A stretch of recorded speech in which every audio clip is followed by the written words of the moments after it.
Dê like, se inscreva no canal e deixe nos comentários outros livros que você quer ver por aqui.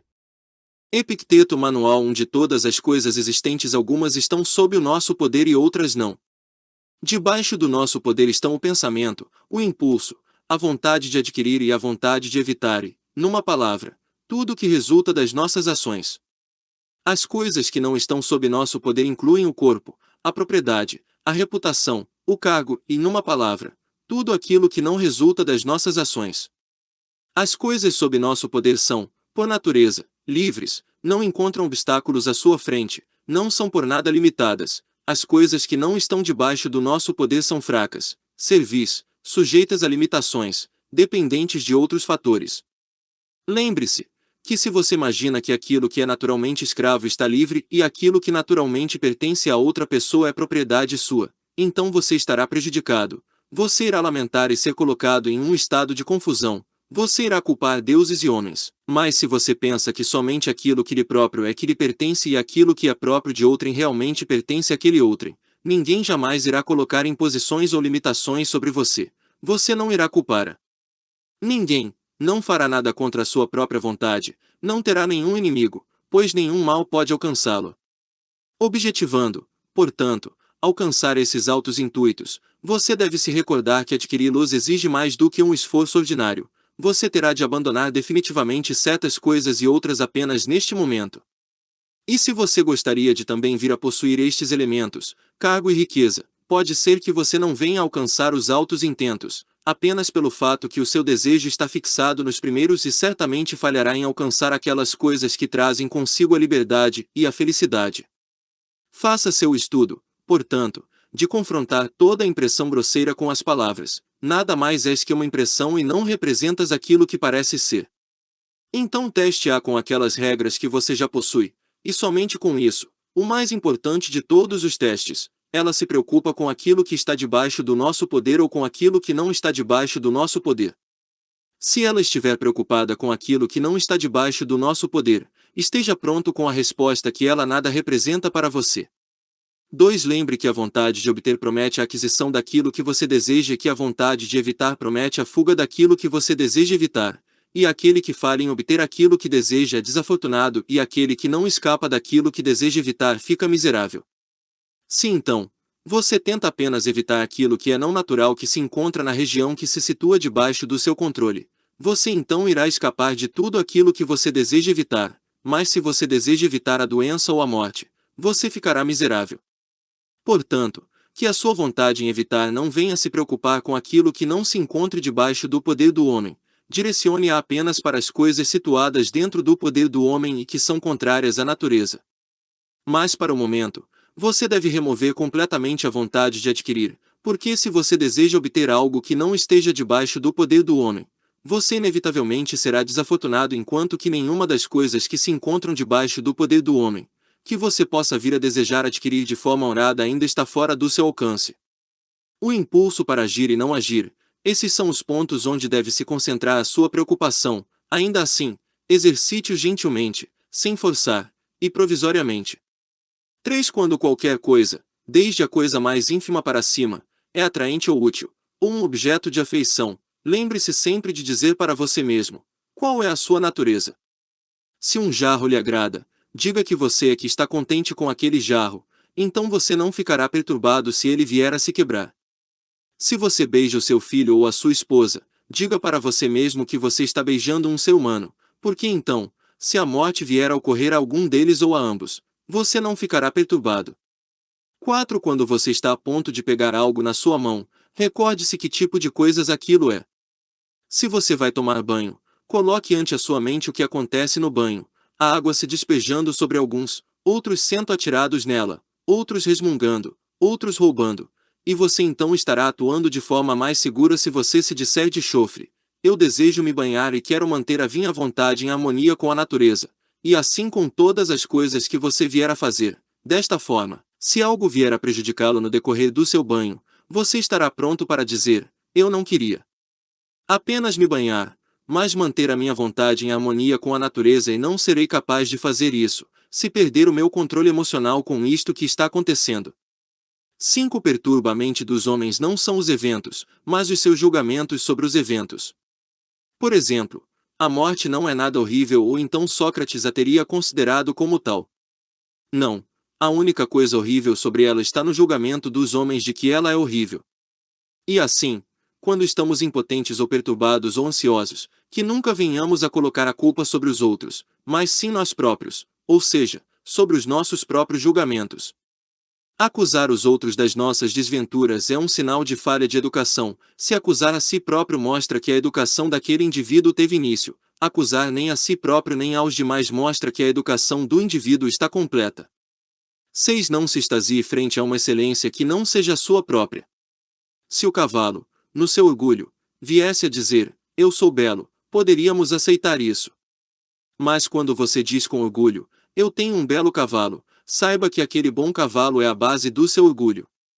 Você então pergunta o que é que você pode chamar como seu. A resposta é a maneira com a qual você lida com as impressões. Portanto, quando você lida com as suas impressões de acordo com a natureza, então você poderá realmente ficar orgulhoso, porque o seu orgulho estará num produto que lhe pertence. 7. Quando você está numa viagem, e o seu navio está ancorado, e você desembarca para obter água fresca, você poderá vir a colher uma concha ou um objeto qualquer ao longo do seu caminho, mas você deve manter a sua atenção fixa no navio e ficar olhando na sua direção constantemente, para ver se o timoneiro lhe chama, e se ele o faz, você tem de abandonar tudo, ou acabar tendo de ser içado a bordo com as pernas amarradas, como um carneiro. A mesma coisa acontece com a vida. Se você tem uma esposa ou filho que lhe são caros, eles são como a concha ou objeto, eles estão seguindo os seus caminhos. Apenas que, se o timoneiro chamar, corra de volta ao seu navio, abandona tudo mais e sequer olhe para trás. E se você for velho, nunca se afaste demais do navio, para que quando você vier a ser chamado, não fale em comparecer. 8. Não questione se os eventos deveriam acontecer tal como você desejaria, mas deixe ser sua vontade que os eventos devam acontecer tal como eles ocorrem, e você terá paz. 9. A doença é um obstáculo ao corpo, mas não à vontade, a menos que a vontade consinta. Ser manco é um obstáculo à perna, mas não à vontade. Diga isso para si mesmo em cada evento que aconteça, e você descobrirá que embora ele possa criar algum obstáculo para alguma parte do seu ser, ele ainda assim não pode bloqueá-lo. 10. Quando alguma coisa acontece a você, recorde sempre de se voltar para dentro de si próprio e pergunta com qual faculdade você tem de lidar. Se você vê um belo rapaz ou uma bela garota, você irá descobrir que a continência é a faculdade a ser exercida ali. Se problemas lhe são colocados às costas, você irá encontrar a resignação. Se grosseria e obscenidade, você irá encontrar a paciência. E se você vier a se treinar nesse hábito, as suas impressões não irão arrastá-lo junto com elas. 11. Nunca diga de algo, eu o perdi, mas diga, eu devolvi. O seu filho morreu. Foi devolvido. A sua esposa morreu. Ela foi devolvida. As suas propriedades lhe foram tomadas. Isto também não foi uma devolução. Mas você diz, aquele que me tomou, aquilo, é malvado. O que lhe importa através de quem, que agente, o ofertante obteve a devolução? Enquanto ele lhe dá algo, cuide daquilo, mas não como algo seu, trate-o como viajantes tratam uma hospedaria. 12. Se você deseja progredir, abandone raciocínios deste tipo. Se um abandonar os meus negócios, não terei nada para viver. Se eu não punir o meu filho, ele será malvado.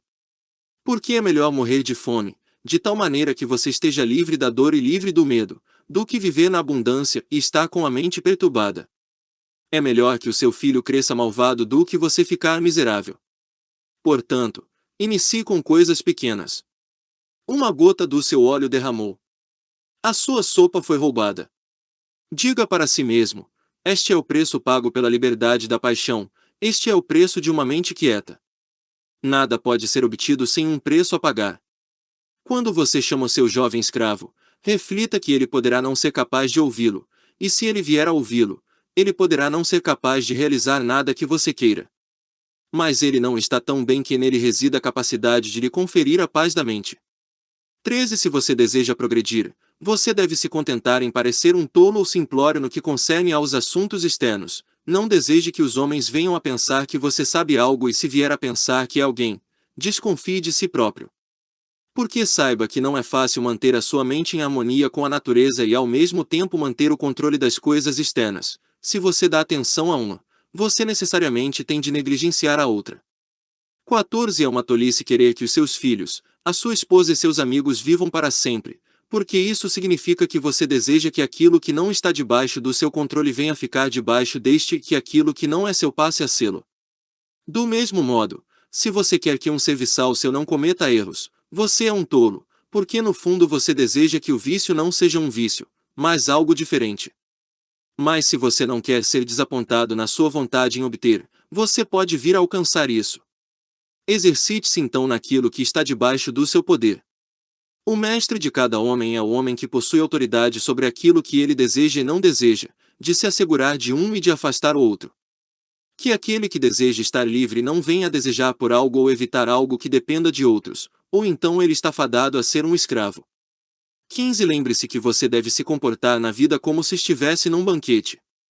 Um prato lhe é passado pelo círculo dos convivas até chegar a você. Estenda a sua mão e polidamente o segure. Ele passa por você, não para o seu movimento. Ele ainda não chegou até você, não seja impaciente para obtê-lo, mas espere até que chegue a sua vez. Contenha-se assim com relação às crianças, esposa, cargo, riquezas, até que um dia você venha a ser digno do banquete com os deuses. Mas se quando eles estiverem postados à sua frente, você não os considerar mais sim, desprezar, então você não somente irá compartilhar do banquete dos deuses mas também do seu poder. Foi assim fazendo que Diógenes e Heráclito e homens como eles foram chamados de divinos e mereceram esse título. 16. Quando você vê um homem derramando lágrimas de tristeza por uma criança que está longe dele ou morta, ou por perda de propriedade, cuidado que você não seja levado pela impressão de que são os males externos que o tornam miserável.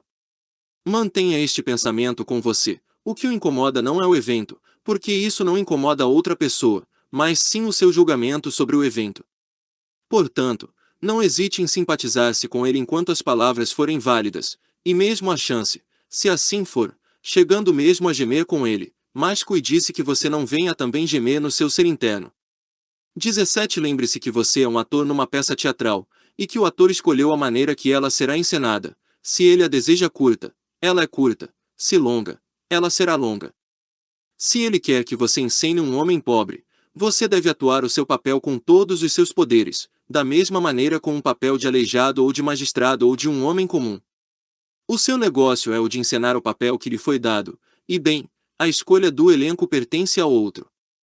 18. Quando um corvo grasna com maus presságios, não permita com que essa impressão o domine, mas corretamente a distinga na sua mente e diga: esses portentos nada significam para mim, mas somente para minha porção de corpo ou a minha porção de propriedade ou nome, ou minhas crianças ou esposa.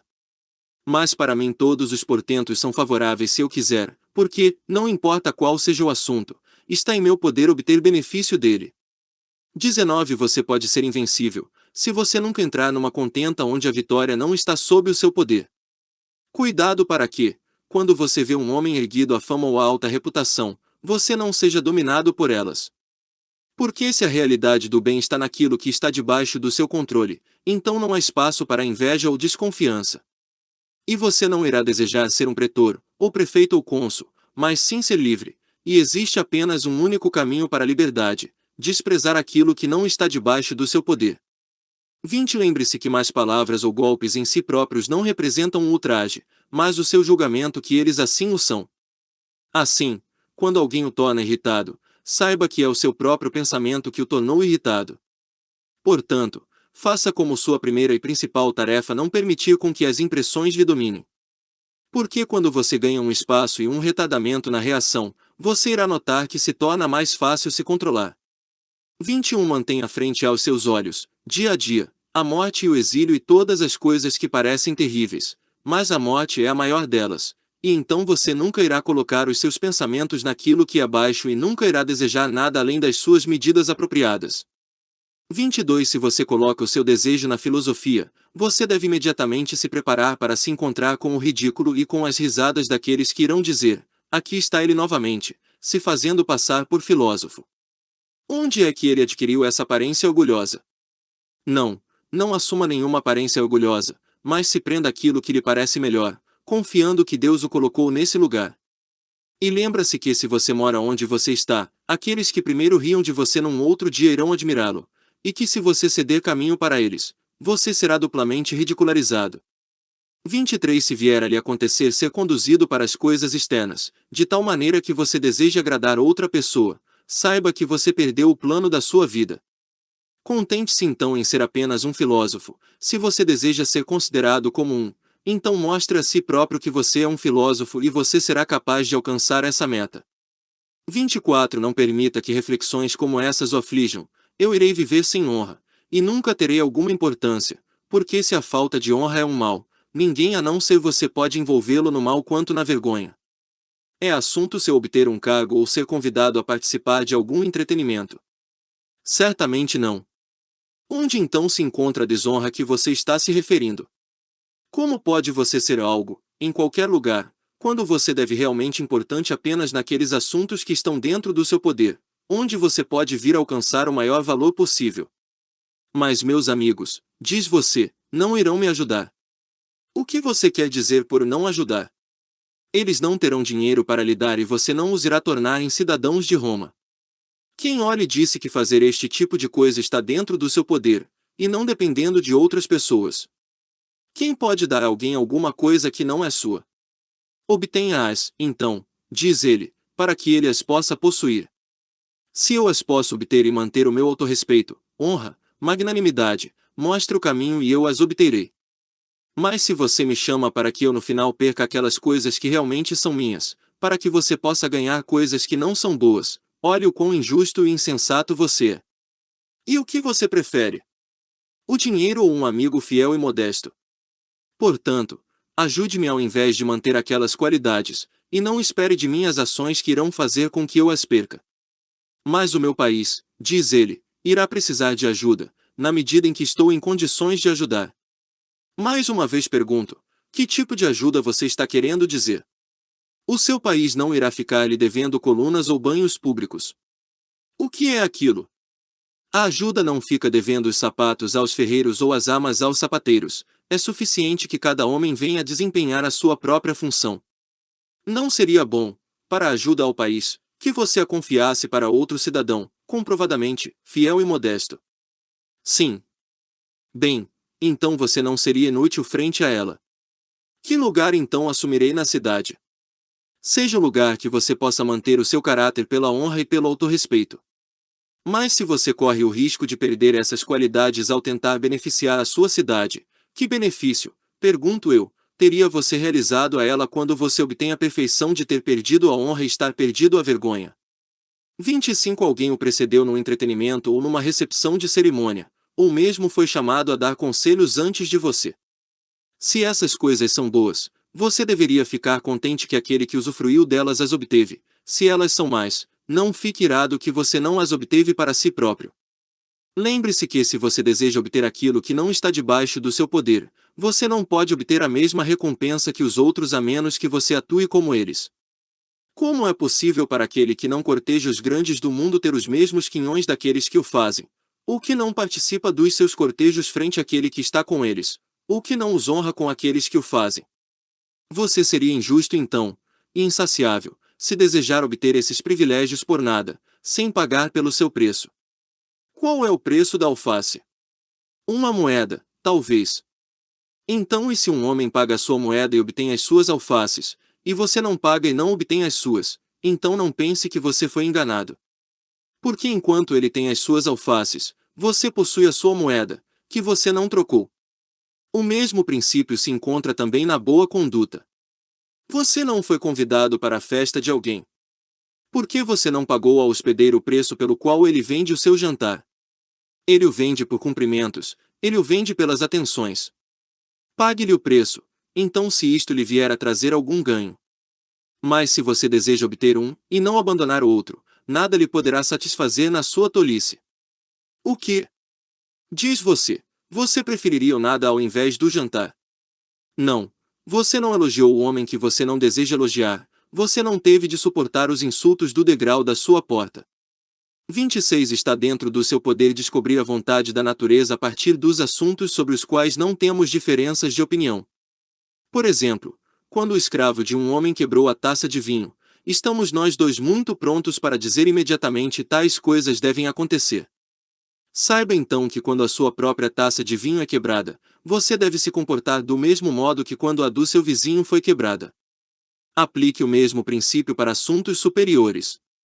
O filho ou a esposa de outra pessoa está morto. Ninguém dentre nós deixaria de falar, tal é o destino do homem, mas quando um dos nossos morre, imediatamente gritamos: ah! Como estou miserável!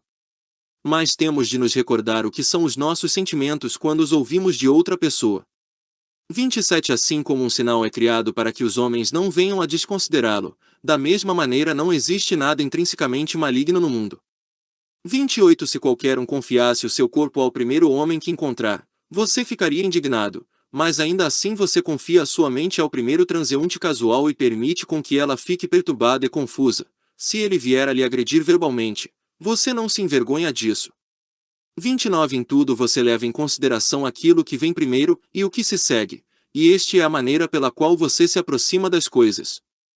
De outra forma você irá delas se aproximar com um bom coração de início, porque você não refletiu sobre nenhuma das consequências, e depois, quando as dificuldades apareceram, você irá desistir, para sua vergonha.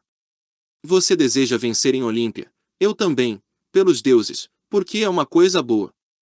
Mas considere os primeiros passos que conduzem a isto, e as consequências, e depois, mãos à obra.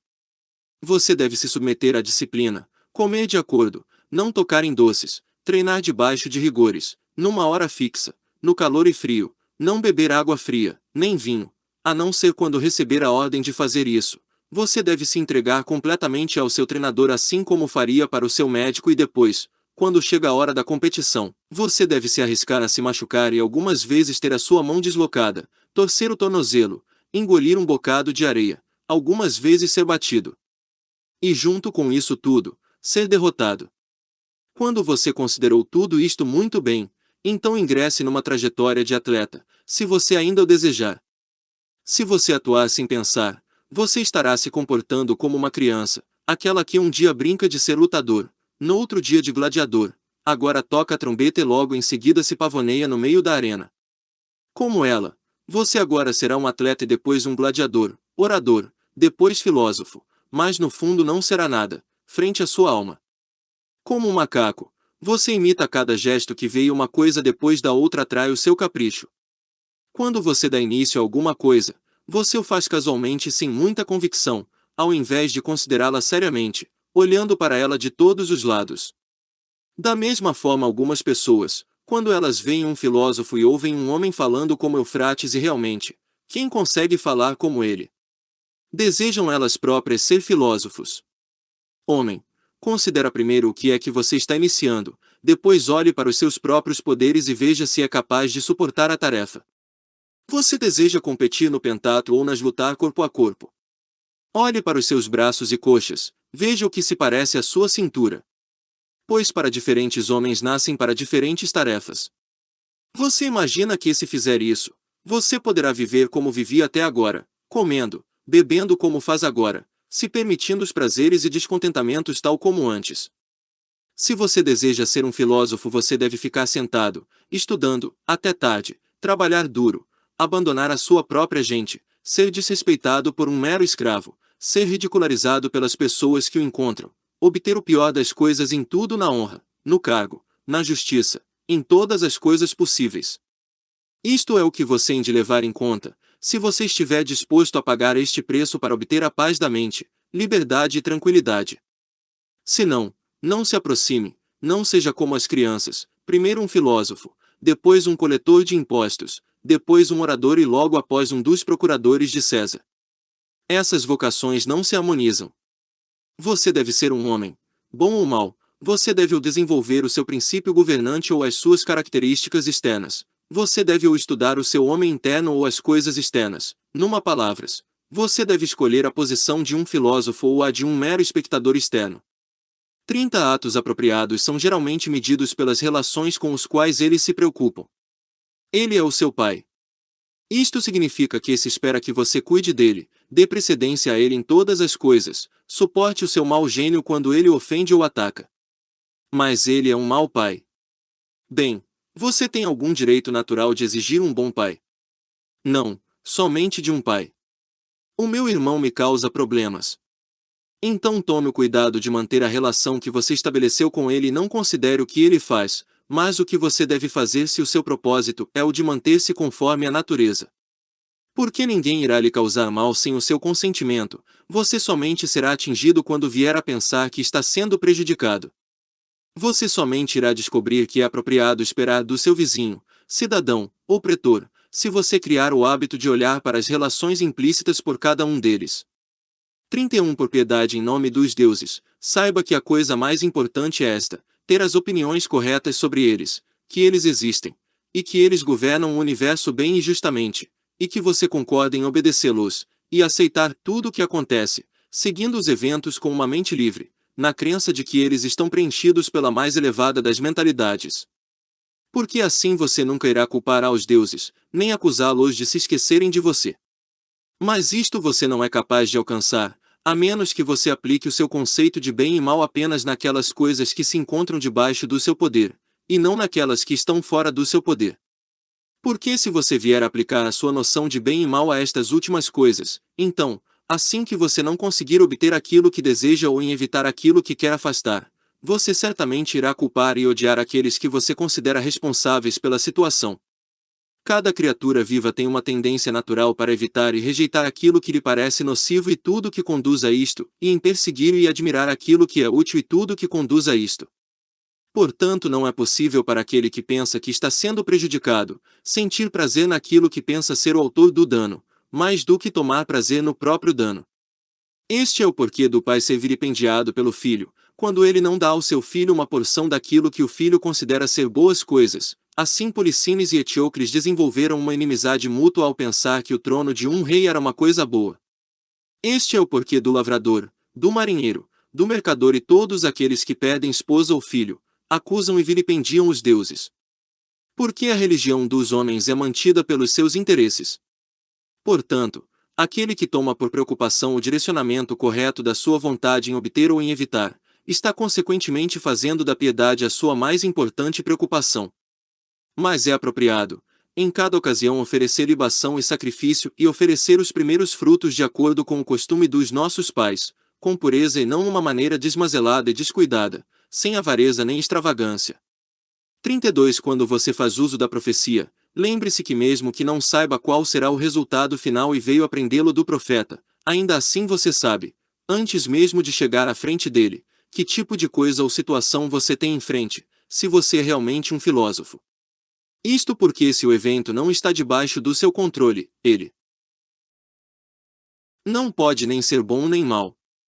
Portanto, não traga consigo, frente ao profeta, a vontade de obter ou a vontade de evitar, e não se aproxime dele tremendo, mas com a sua mente resoluta, que o assunto todo é indiferente e não lhe afeta e que, seja qual for o resultado, estará dentro das suas possibilidades fazer um bom uso dele e assim ninguém será capaz de distorcer isto. Com confiança, então, aproxime-se dos deuses como conselheiros e mais, quando o conselho lhe for dado, lembre-se de quem este conselho proveio e quem você estaria desconsiderando caso você venha a desobedecer. E consulte o oráculo, como pensava Sócrates que os homens deveriam fazer, somente quando a questão inteira se projeta em assuntos de eventos que nem a razão nem as artes do homem são capazes de prover oportunidades para a descoberta daquilo que está à sua frente.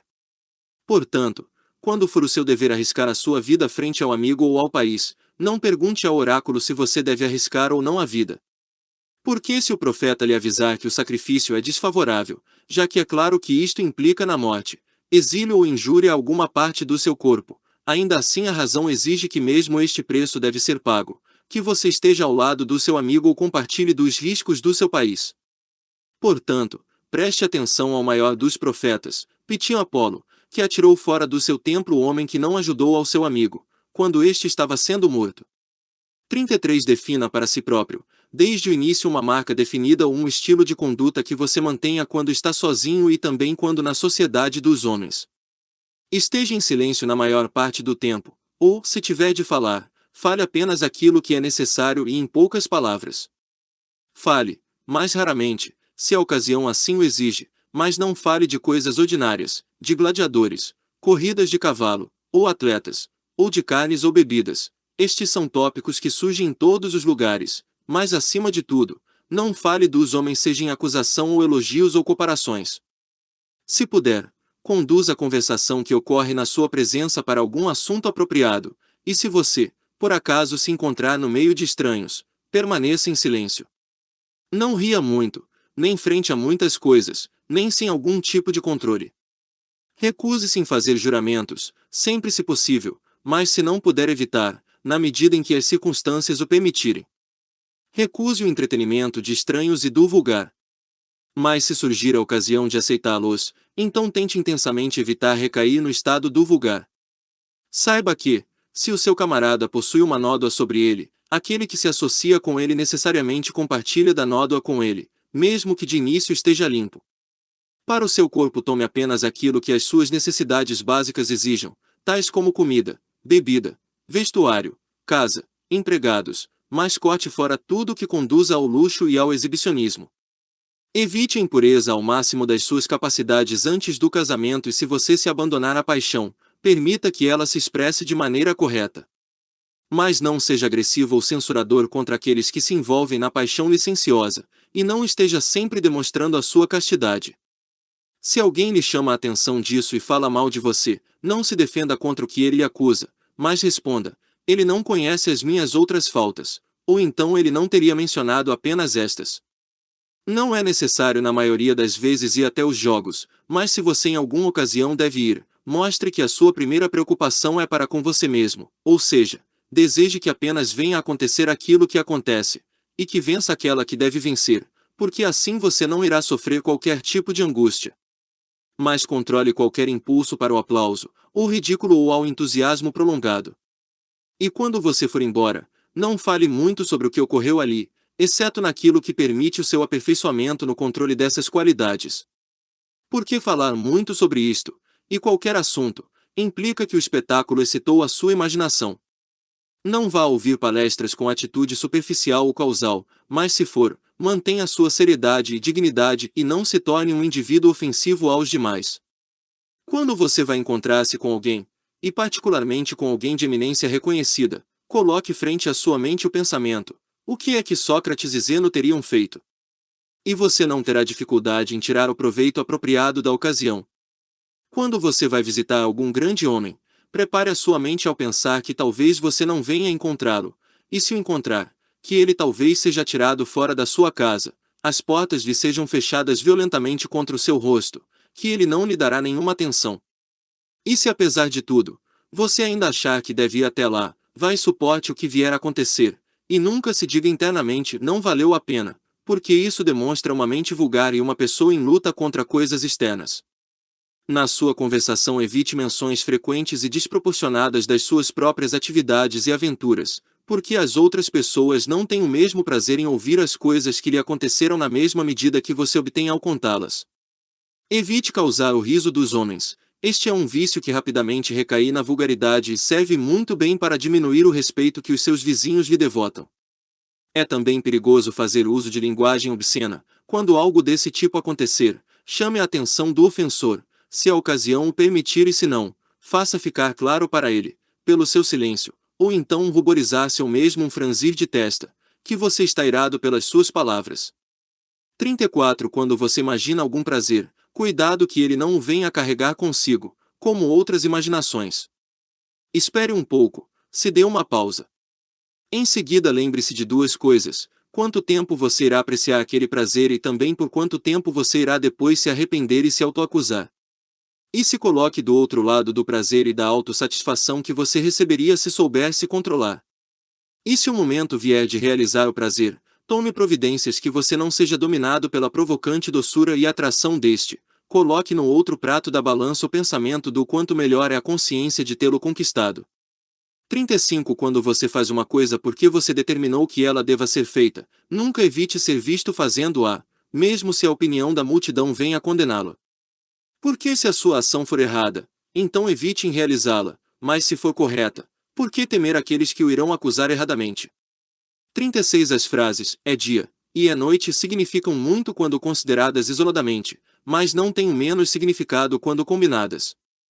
Da mesma maneira, Escolher a porção maior num banquete poderá valer a pena para o seu corpo, mas se você deseja manter a decência social, é inútil. Portanto, quando você estiver numa refeição com outros, lembre-se não somente em levar em consideração o valor daquilo que lhe é colocado à frente em termos do seu corpo, mas também mantenha o seu autorrespeito frente ao seu hospedeiro. 37. Se você tenta atuar um papel que se situa para além das suas capacidades, não somente você desgraça a si mesmo, mas também se esquece daquele papel que você poderia ter desempenhado com sucesso. 38. Assim como no andar você toma o cuidado de não pisar num prego ou num alfinete ou torcer o seu tornozelo, da mesma maneira cuide-se para não causar danos ao seu princípio governante. E se guardarmos isso em tudo que fazemos, estaremos trabalhando com maior segurança. 39. O corpo de cada homem é uma medida da sua propriedade, como o pé representa a medida do seu calçado. Se você se prender a esse limite, você manterá uma medida correta. Se for além disso, você poderá ser conduzido para um precipício no final, assim como no calçado. Se você for além do pé, o seu pé começa a colocar adereços dourados, depois púrpuras e bordados. Porque depois que você ultrapassou os limites, não mais existem limites. 40. As mulheres a partir dos 14 anos de idade são chamadas de madame pelos homens. A partir disso, quando elas percebem que a única vantagem que elas possuem sobre os homens é serem casadoras, elas começam a ficar espertas e colocam todas as suas esperanças e projetos nisto. Temos então de nos esforçar para fazê-las compreender que elas na realidade são honradas por nada mais do que uma vida modesta e de decoro. 41. É sinal de uma mente obtusa se envolver excessivamente nos cuidados do corpo, prolongar o exercício, comer, beber e outras funções corporais. Essas coisas acontecem de passagem, toda a sua atenção deve ser dada à mente. 42. Quando um homem fala mal de você ou lhe faz mal, lembre-se que ele o faz porque pensa que isto é apropriado para você. Não é possível a ele seguir aquilo que parece bom para você, mas apenas aquilo que parece bom para ele, de tal maneira que se a opinião dele estiver errada, ele sofre, na medida em que ele foi vítima de um engano. Da mesma maneira, se um julgamento composto que é verdadeiro é considerado falso, não é o julgamento que sofre, mas o homem que se confundiu com ele. Se você atua neste princípio, você será gentil para aquele que o acusa, dizendo-se para si mesmo, em cada ocasião, ele pensava estar certo. 43. Tudo tem duas alças, uma que lhe permite carregar e a outra que não lhe permite carregar. Se o seu irmão lhe fez mal, não atue se apoiando nessa alça, a alça do mal que ele lhe causou, porque você não pode erguer o seu irmão por intermédio dessa alça, mas sim pela outra alça, de que ele é o seu irmão, criado junto com você, e assim você será capaz de erguê-lo pela alça que você pode levantar. 44. É ilógico raciocinar da seguinte maneira: eu sou mais rico do que você, portanto eu sou superior a você, eu sou mais eloquente do que você, portanto sou superior a você. É mais lógico raciocinar: eu sou mais rico do que você, portanto a minha propriedade é superior que a sua, eu sou mais eloquente do que você, portanto a minha fala é superior à sua. Você é algo mais do que propriedade ou fala. 45. Se um homem se lava rapidamente, não diga que ele se lava mal, mas que ele se lava rapidamente. Se um homem bebe muito vinho, não diga que ele não sabe beber, mas que ele bebe demais. Por que então você não tiver decidido que tipo de julgamentos conduzem tais homens? Como você pode saber se eles agem de forma errada? Se você fizer o que lhe estou dizendo, você irá apenas aceitar as suas impressões compreendidas e a nada mais. 46. Em nenhuma ocasião se apresente como filósofo, não fale demais sobre os seus princípios no meio da multidão, mas atue dentro dos seus princípios. Por exemplo, num banquete não diga como a pessoa deve comer, mas como deve ser. Recorde-se que Sócrates se livrou tão inteiramente do exibicionismo que quando a ele chegaram homens e solicitaram uma apresentação a um filósofo, ele os conduziu para outro filósofo para apresentá-los a ele, tão negligente era ele. E se uma discussão surge na multidão sobre algum princípio, mantenha o seu silêncio pela maior parte do tempo porque você sempre corre o risco de emitir descuidadamente algum pensamento ainda não inteiramente digerido. E quando uma pessoa lhe diz: você não sabe nada, e você não deixa que isto provoque, então saiba que você está no caminho certo. Porque os carneiros não trazem grama aos seus pastores e lhes mostram o quanto eles comeram, mas eles digerem o seu pasto e então o apresentam na forma de lã e leite. Faça a mesma coisa. Ao invés de anunciar os seus princípios à multidão, mostre-lhe os resultados dos princípios que você digeriu. 47. Quando você adotou a vida simples, não se encha de orgulho por causa disso, e se você é um bebedor de água, não diga em todas as ocasiões: eu sou um bebedor de água. E se você deseja trabalhar laboriosamente, mantenha isto para você, não faça demonstrações disto. Se você está com muita sede, tome um bom gole de água fria, e lave a sua boca, e não conte para ninguém. 48. A posição e o caráter do homem ignorante são estes: ele nunca olha para si mesmo em busca de benefício ou dano, mas para o mundo fora dele. A posição e o caráter do filósofo é a de sempre olhar para si próprio, em busca de benefício ou dano. Os sinais de um que está fazendo progressos são: ele não culpa ninguém, não elogia ninguém, não se queixa de nada, não acusa nada, nunca fala de si próprio como se fosse alguém, ou se soubesse algo. Se qualquer um o cumprimenta, ele ri de si mesmo pelo cumprimento, e se alguém o acusa, ele não tenta se defender. Ele anda como se fosse um convalescente, preocupado em não perturbar a sua constituição física no caminho da recuperação, e a sua vontade em evitar não está mais dirigida para aquilo que está situado fora do seu poder, mas somente naquilo que está debaixo da sua capacidade e que é contrário à natureza. Em todas as coisas ele exerce a sua vontade sem imposição. Se os homens o consideram tolo ou ignorante, ele não presta atenção a isso. Numa palavra, ele mantém vigilância sobre si mesmo como se fosse o seu próprio inimigo, à espreita dele. 49. Quando um homem fica orgulhoso de ser capaz de compreender e interpretar os livros de Crisipus, diga a si mesmo: se Crisipus não tivesse escrito de forma obscura, esse homem não teria nada de que se orgulhar. Qual é o meu objeto? Compreender a natureza e segui-la. Eu busco então por alguém que é intérprete, e tendo ouvido falar que Crisipus assim o faz, fui até ele. Mas eu não compreendo os seus escritos, e assim busco um intérprete deles. Até agora, nada há de que se orgulhar.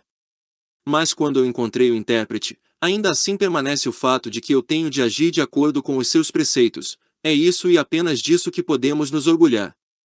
Mas se eu admirar o mero poder expositivo, chegamos ao ponto de que eu me transformo num gramático ao invés de um filósofo, só que neste caso eu interpreto Crisipus em lugar de Homero. Portanto, quando alguém diz para mim: leia-me Crisipus, quando eu não posso apontar para as ações que não estão em harmonia e correspondência com o seu ensinamento, então eu certamente me sentirei enrubescer de vergonha. 50. Sejam quais forem os princípios que você colocou à sua frente, aprenda-se a eles como leis que seriam ímpias caso transgredidas. Mas não preste atenção àquilo que qualquer um fala de você, porque é algo que está fora do seu próprio controle. 51. Por quanto tempo você irá esperar até chegar o momento em que você passe a pensar merecedor do mais elevado e que não transgride em nada o claro pronunciamento da razão? Você recebeu os preceitos que devia receber e você os aceitou. Por que então você ainda espera por um mestre, para que você possa postergar a sua cura e aperfeiçoamento até que ele chegue? Você não é mais um jovem, agora é um homem feito. Se agora você é descuidado e indolente e está sempre postergando, fixando um dia depois do outro como limites, quando você irá dar início ao seu processo de cuidar de si mesmo, então, vivendo ou morrendo, você não terá feito nenhum progresso, mas irá continuar inconsciente na sua ignorância. Portanto, decida na sua mente antes que seja tarde demais em viver como um que é maduro e proficiente, e deixe tudo que lhe parece melhor ser uma lei que você não pode transgredir. E se você encontra pela frente algo problemático ou agradável, glorioso ou inglório, lembre-se que a hora da luta chegou, o torneio olímpico está aqui e você não pode mais postergar, e que um dia e uma ação determinar se o progresso que você alcançou está perdido ou mantido. Este é o porquê de Sócrates ter alcançado a perfeição, não valorizando a nada a não ser a razão, em tudo que ele encontrava.